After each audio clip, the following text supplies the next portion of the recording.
Today we're diving into a case built on an absolutely startling claim that a person's free will can be totally hijacked by technology. We're going to walk through the official documents here, the criminal complaints, the international petitions, all filed by a man who says he is no longer in control of his own body. All right, let's get right into it. You know, this one sentence from a legal filing by Stefan Leon Nicula, it just cuts right to the heart of his entire allegation.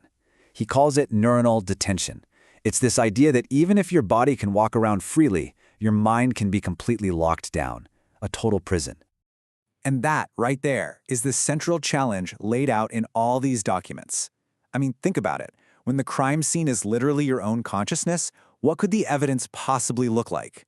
Well, the case tries to answer that by detailing the very specific tech and methods he alleges are being used to seize control. So let's get into the mechanics of how this alleged control is supposed to work. The filings describe this really sophisticated system that's designed to completely erase the line between a person's own thoughts and an external command.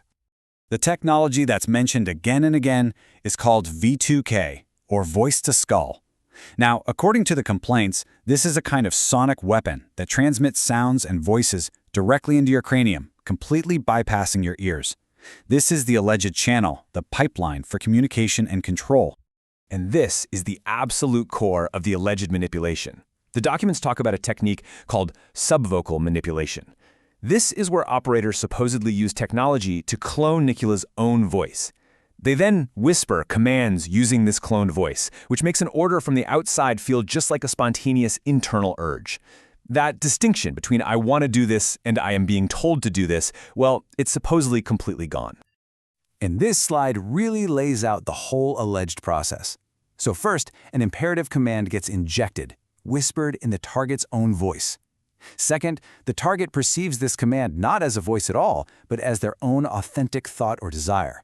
And then finally, the body just carries out the action, involuntarily. It's basically a hijacking of the will, but from the inside out. So all of this brings us to the core evidence presented in the case files. To prove that his will was totally nullified, Nicula points to two very specific, very extreme incidents that he claims no rational person would ever willingly do. It's a really compelling question, isn't it? If you wanted to prove you were being controlled like a puppet, what would you be forced to do? The legal filings argue that the proof lies in acts that are purely self-defeating, acts that offer zero benefit, only harm, or total humiliation. So, the first piece of evidence is framed as an act of just pure, non-rational humiliation, an action with no logical purpose other than to degrade and dehumanize someone. That's a direct quote from the criminal complaint. He's claiming this action wasn't a choice he made, but a command he was technologically forced to execute. The argument here is really simple. This is not something a person with free will does. Okay, let's move on to the second exhibit, because this is where the claim escalates from forced humiliation all the way up to attempted murder. This incident is presented as the final, ultimate proof that an external force was in control, basically using his body as a weapon against itself. So the crucial point here is how this is all framed. The complaint argues this was not a suicide attempt, which would come from internal despair. Instead, it was an externally coerced act of self-harm. In legal terms, he's claiming the operators became the moral authors of an attempted murder, and he was just the unwilling instrument. Now, these incidents are all allegedly part of a much larger clandestine operation which the documents consistently call show radio. This was supposedly the cover story for what he claims was a non-consensual human experiment.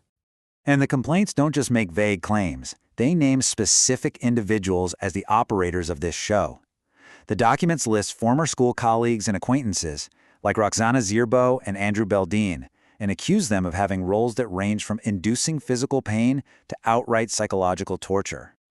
So, with these extraordinary allegations on the table, how has the search for justice actually played out?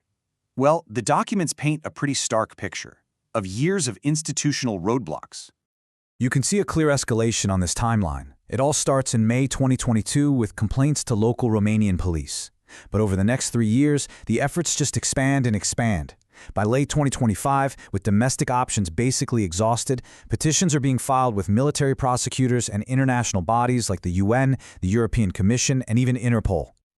And this slide really highlights a jarring contrast that's alleged in those international petitions. On one side, you have repeated complaints of torture and illegal experimentation that are systematically ignored or even refused registration.